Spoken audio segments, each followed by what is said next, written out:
Hi, everyone, and welcome to our weekly live. Coach Veronika is with us. How are you today? I'm good. I'm good. Yourself, Daniel? I'm good. I'm good. Thank you. Um, Great. and for those of you, I think we can share a little update with the community here, which is that you and I are. Maybe we talked about this before, but I think we haven't. You and I haven't been on a call as the Orange team before. So here we are. For those of you who are like, "What are you talking about?" Well, me and Coach Veronika, we are taking care of our new immunity program, which is really nice, right? Yes, absolutely. I'm really excited about it, and I'm really looking forward to working with the clients. Yeah, it's really nice. So we started we opened this like last week was our first week, and there was a few students, and I was actually sharing in an Instagram story just now that how in the beginning it was kind of like quiet, everybody's a little shy, nobody's saying anything, but then just one person starts to share, and then people jump in, and it's already becoming this nice little community, it's so Mhm. nice. Yeah, yeah. People are basically helping each other, and this is really what is this about. Yeah, it's really that's the magic of group coaching that I've discovered. Like it's so wonderful when you see somebody you know, in the program helping another person, because I think even like I would say this even, and by the way, for those of you joined here, feel free to just share your questions in the comment section, and we'll get to them. But um even for like I didn't go through the struggle with insomnia myself, so that makes me it can make it a little harder for people to like really like, does Daniel get it, does it connect with me? And even people like yourself, after a while, when people are like, well, Coach Veronika, Coach Alina, they haven't struggled with this for like a long time, so do they really get me? I think it's something special when somebody who's actually in the program, in there, is helping out. It's kind of extra special, I think. Yeah, I think so. Right. Absolutely. Yeah. All right. Well, with that said, actually, we're waiting for some questions to come in, and If I I have. may start, What's that? may I Yeah, say yeah, something? absolutely. Go ahead. I have prepared once again a little observation that I had. And so, if I can just start, actually, recently during a one-on-one call with a client I had, she told me like how thoughts really quickly bring emotions. And this reminded me what happened to me not so long time ago. And it was, you know, uh, I was actually uh, doing something absolutely not related with sleep coaching or sleep or anything. But then suddenly I got a thought. And this thought was, what if my child will ever have insomnia? What if my child will ever experience insomnia? What I had to undergo? And it was literally in a split of a second, I felt a huge fear in my body. I was literally like in a cramp. I had my stomach churning. I had heavy breathing. My heart was pounding, and then I realized, okay, uh, because in the sleep coach school we teach a lot about thoughts and emotions. So I deployed what I learned. So I created distance. Okay, I see what is happening here. My brain is sending me a thought about my child possibly having insomnia in his life. And at first, so basically, I created the distance at first. Then I acknowledged the thought. Yes, this is possible. My child can have insomnia, and basically, most of the population have troubled sleep or sleeplessness, but eventually insomnia in their life. So, and then I disproved the thought. And okay, so uh, just because I'm his mother and as a sleep coach, this means that I can help him to get over this experience. And when I realized this, it was like, again, I calmed down. And it was a result of this thought work. And this is really, really amazing, like how we can uh, create the distance, how we can deploy this thought work, and really this thought never came again. Or basically, I can have these thoughts because I'm talking about it right now, but it doesn't bring these emotions. So this Yeah, is what I that's want really to nice. share. And yeah, And I'm curious, like this whole from the moment you sort of had that thought, you had all the fear response, if you will, and then you kind of like you looked at the thought, you acknowledged it, you kind of met the thought. How long, how, what time frame did this whole thing unfold in? it was really just a couple of minutes. It was really quick. So yeah, I think this is it's also helpful when you kind of like internalize like what you learn and basically actually what I teach, that I can, it's easier for me to explain to people how this works. So yeah, I just wanted to show this as an example, like how to work with the thought and how does it look like and what could be the result. Yeah, no, that's super nice. And uh, I just want to share something I reflected on sometimes, which is that whatever we do for a living, it can have some added benefits. Like, for example, if somebody is an electrician, let's say, that's nice. If you're going to install some light fixture in your house, you can do it yourself. Like all Exactly. things have like practical things, but really, like being in this world of like sleep coaching or like inner work or like thoughts and emotions, it's Mhm. really helpful, right? It's because we all go through these things all the time. We're scared, we're frazzled, we're like, so it's nice when we can Mhm. deploy what we teach like to ourselves in a way, right? Yeah, exactly. Because whatever we teach here, we can deploy to sleep, but also for life in general, for life problems, life events. So this is even nicer. It's super nice. And I have to add one more thing here, which is, you said how well, let me put it this way. In that moment when you had the thought and you were scared, it wasn't like you learned everything about thought work and how thoughts and emotions are connected, or in that moment, like in that moment, there's probably little we can do. But because you had internalized all this teaching over time, it's automatically helped, right? Yeah. And I think this can be like, people often ask, like, what can I do when I'm sort of in a panic attack or I'm in really scared? And oftentimes in that moment, maybe there isn't so much we can do then. But Yeah. if we do this learning and education and hard work and thought work in sort of in between, or when things are a little easier, then it's like it sinks in and we are automatically prepared when we have these kind of stronger things, right? Absolutely. Yeah, it's super helpful when we can get ourselves ready for life, Yeah, basically. yeah, yeah. All right, we have some questions here. So let us jump in. And firstly, Enrique is here and says, just want to say, this man is the reason I'm happy after so many months of suffering. That's wonderful. Guess you're referring to me. That's amazing. Unfortunately, everything in Brazil is super expensive due to our weak currency, but this free content is great. So glad you're here. Enrique bought my book. That's super nice. And says, I'm still struggling so much with this uh, insomnia. By the way, I react to it so much less dramatically than before. Sometimes I cried overnight.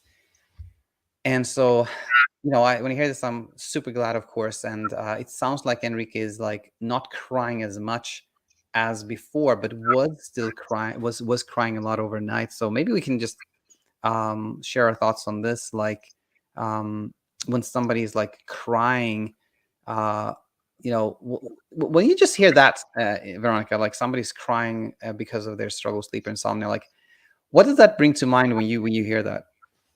I cried a lot too, and this is super normal and expected. And if you feel like crying, just cry. Just don't hold it inside of you, because crying is a way how our body is shaking off the hyperarousal, the anxiety, the stress. And if you think about it, after crying, we feel so peaceful and calm. And I even went so far that sometimes I just wanted to cry because I felt so good afterwards that I even slept better. So I kind of made a sleep effort out of crying. So I mean, this is not the right way to go, but it just whatever feel inside of you. You just need to bring it on the surface so it doesn't bubble underneath. So this is really, really helpful. Yeah, totally agree. Like crying to me is like this. It's sort of it's a lot about release, right? When we're crying, we're not trying to hold something back anymore. We're releasing it, and also like tears are sort of like, I think of them as like a clue. They're a clue that there is some type of strong emotion, but we don't know which one actually, because tears could be from sadness, anger, frustration, also release and joy, which is one of the nicest things when people are like, I was so relieved that I cried. But yeah.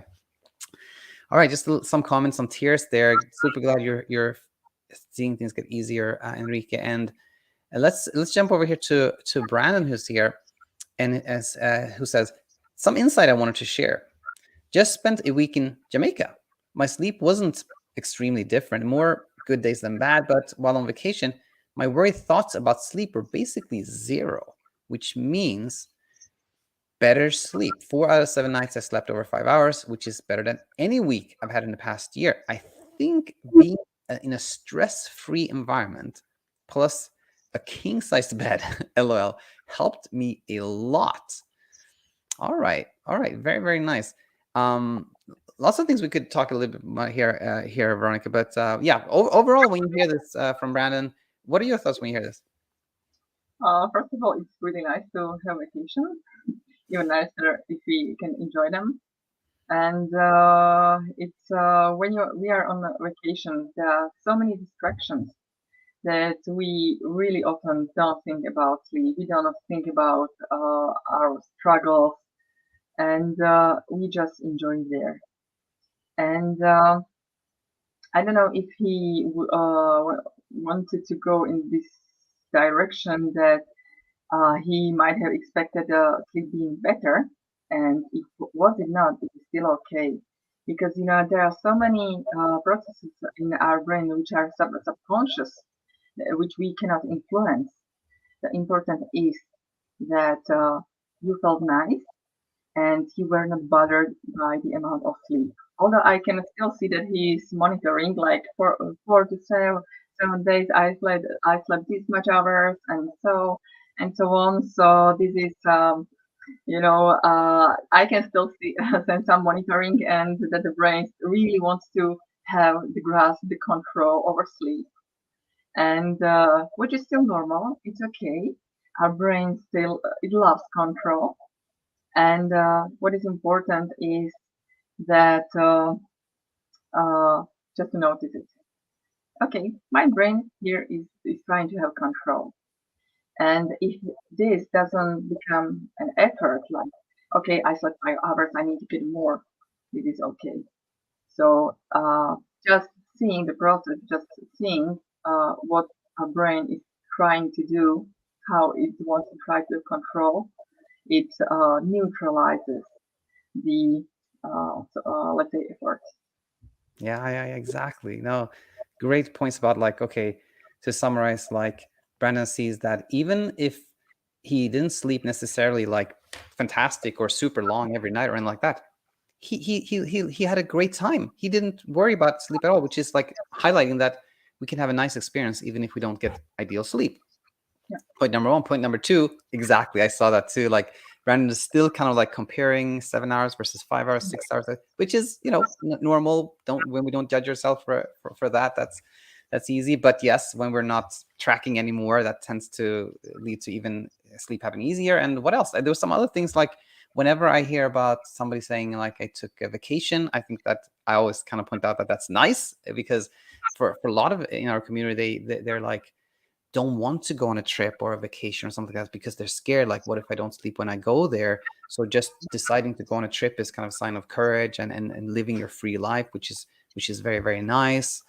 And I think that is it. Yeah, maybe one comment, last comment on the stress-free environment, which is like I think it is of course true. I mean, it's of course true for all of us that when we're stressed, we tend to have like maybe a little choppier sleep, right? But that's actually completely different from insomnia. Like all of us can sleep less when we're stressed for work reasons or anything like that, sleep easier on vacation. But That's completely different from the self-perpetuating ongoing struggle that we call insomnia. And the reason I point this out is that if we think like, oh, my day has to be stress-free, otherwise I won't sleep well, that's tricky because like we can't control that, but rather when we go like, yeah, even if there's some stress that can cause me to have a little bit of choppy sleep, but it has nothing to do with insomnia, it's not going to like really affect me that much. I think that makes things easier, right? Yeah, absolutely. All right, let's keep going here. Stella is with us, and she is saying, and by the way, if anyone has a different pronoun, you can just comment on it. I'm just going to go by what I'm guessing. She says, can you please comment on whether perimenopause can impact sleep? To what extent, if any? Immense gratitude for everything you do. So glad you're here. Any time. And if there's time, is there any merit to Z drugs negatively impacting GABA receptors long term, or is it complete fallacy? Just finished reading Natto. Thank you. Well, so glad you're here again. And this is a nice question. So when you hear this one, can perimenopause impact sleep? And if so, to what extent? What are your thoughts when you hear that one, Veronika? Actually, there is anything what can impact sleep. It could be also perimenopause. It can be hormones. It can be any drugs. It can be stress and so on and so forth. And it only depends on our reaction, how we will react to our basically, which is disrupted sleep. Because we can have disrupted sleep, we can have more shallow sleep, we can have different type of sleep because in our life the sleep pattern changes and this is normal. But we don't have to suffer from it. And what we suffer when we react to it negatively, when we just get scared, when we just uh, ruminate, why is our sleep shallow, why we don't sleep this amount of hours when we slept that amount of hours before some time ago. And this is what is important to realize, that it doesn't have to be a struggle even with a lower amount of sleep. Yeah, 100%. I agree 100%. And it's like basically what we're saying about like sleep disruption definitely can be caused by perimenopause and menopause. And I think actually a lot of sleep disruption, sleep can be quite disrupted, just like you experience when you're pregnant, you have to pee all the time, things like that. Sleep can be very disrupted, but that's completely different from insomnia. We don't have to struggle.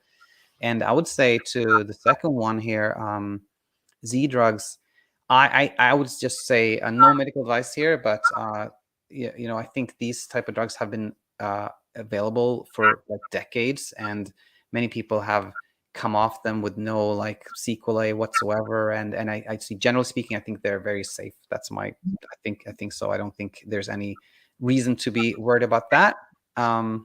If I may just add, I Yeah, yeah. also was on the benzos, on the Z-Tracks, and I came off them, and I'm fine. There we have Yeah, it. yeah, Running live and well. yeah, alive and kicking. All right.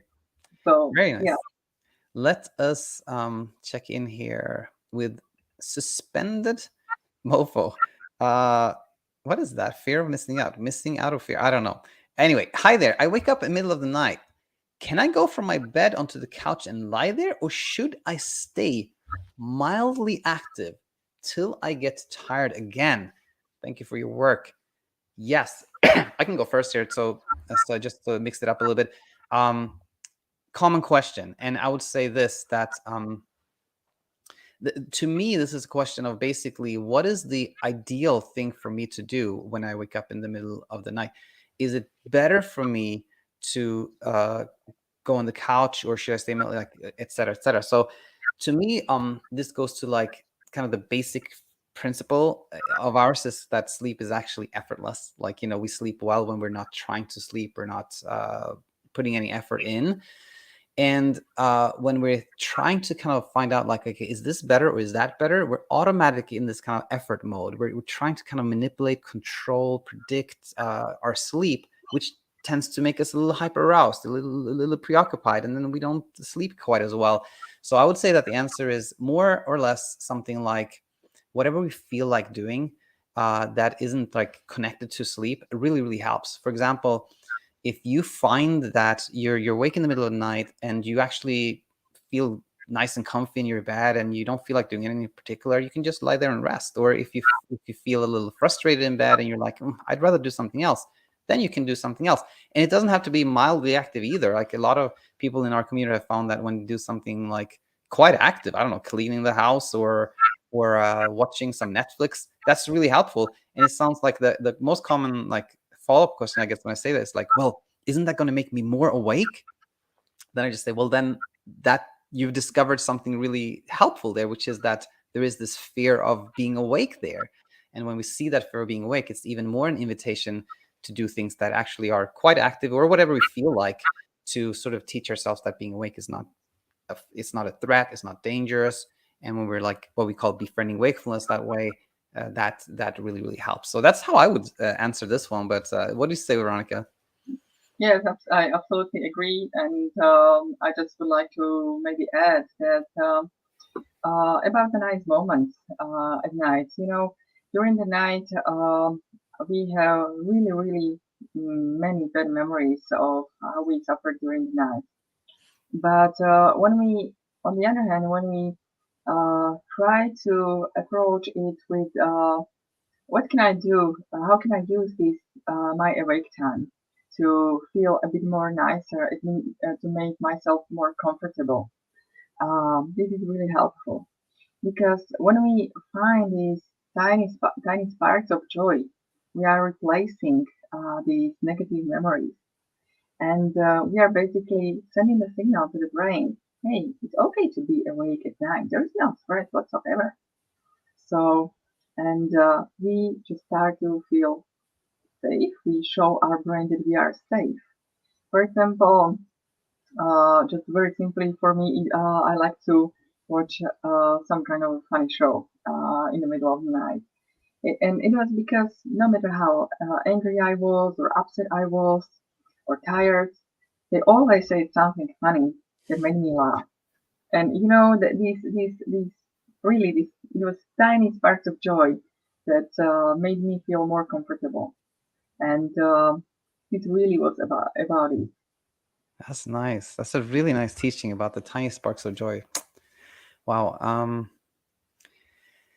Let's see. How are we? We were pretty good on time. Let's check in with Christina or Chris. Yeah, Christina here, who says, if I'm going at this by educating myself by watching the free content, but not improving as fast as I think I should do, I know if I'm keep pressing on or if I should get a coach. I fear, what if I'm missing something? Or am I just looking for more help, almost like being my last big sleep effort? Like if I don't get a coach, I won't recover. Yeah, interesting question. Well, if I may start, Was I that? if I may start, I've Yeah, yeah, all sure. thought about it, and it's really nice to get the education. But really, you have a huge content, Daniel. You have like 1,000 videos, and it might be a bit overwhelming and confusing to people. Where to start? What should I watch now? And and sometimes also you described it once that you got these dots of education, and when you get a coach, you can get these dots connected. I really like this analogy, and it makes a huge sense to me because I can really see it when I work with clients one on one, like yeah, really thinking and pondering and ruminating about something, but they just ask to a coach and they get the answer immediately, and they don't need to ruminate anymore because they get the answer. I mean, of course, it's up to you, Christina, but to have someone to lead you over the process is really, really helpful. Of course, you can get over it by yourself. It takes time. Even with a coach, it can. It is a process. It doesn't happen immediately that after one or two calls you will recover. It takes time, and first step is the education, and then you need to internalize it. So these were my thoughts. Yeah, yeah. No, that's a great. That was a great, great answer. And I think that the kind of you know, fear, Christina said, is like, could this be like a sleep, effort? Like, and I've never seen that happen. Like somebody, joining, and then the fact that they're deciding to work with us, like that becomes a reason that they struggle, because there's like the whole philosophy is kind of like educating you, not to use anything in that regard. So I would just basically say, like Veronica here, if you're, you probably have an inner compass. If you feel like just kind of consuming the free content is leading you where it's kind of leading you where you want to be, that's nice. But if not, if you like, like some help connecting the dots, as I used to say before, we're here. Um, very nice. Okay, let's oh, here's Christina. I have too many dots, but I don't think it's all connecting. Well said. Yeah, I agree. Well said.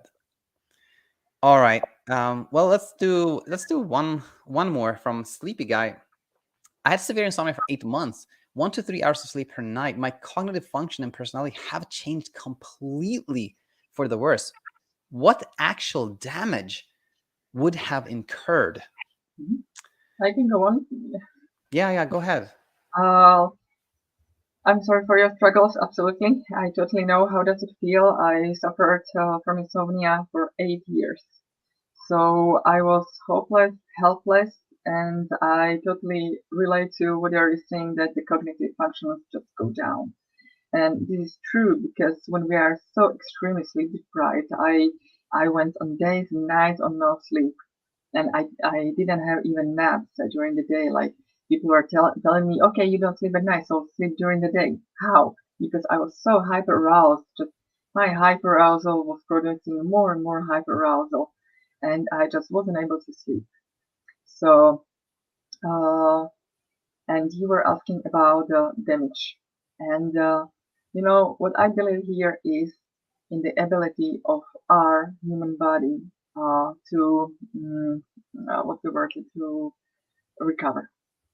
And our brain, our bodies, they are just created for survival.